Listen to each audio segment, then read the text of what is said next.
Amser cinio, hoff ran y dyrnod i ni fer.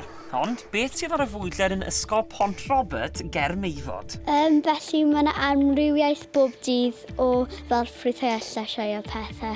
A dwi'n mynd ti'n gallu cael pethau gwahanol bob dydd. Amrywiaeth o bwyd a just loads o pethau dewis a weithiau rhai diwrnod dwi'n methu dewis. Dwi'n hoffi bod na fel digon o fel bwyd. Dwi'n meddwl y pethau dwi'n mwynhau fwyaf ydy'r pwdin. Ydy mae cinio ysgol yn amlwg yn tynnu dŵr o'r danedd i blant ysgol Pont Robert.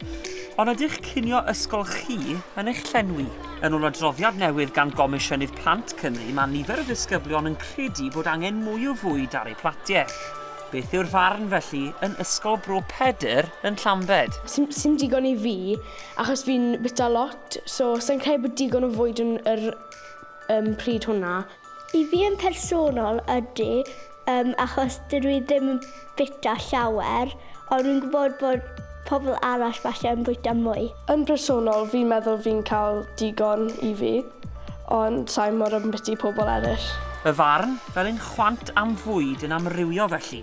Ond mae'r Comisiynydd Plant nawr yn dweud bod angen newidiadau a chynnig prydiau mwy o faint i blant hŷn. Mae Llywodraeth Cymru'n dweud nawr y bydden nhw'n edrych eto ar y canllawiau.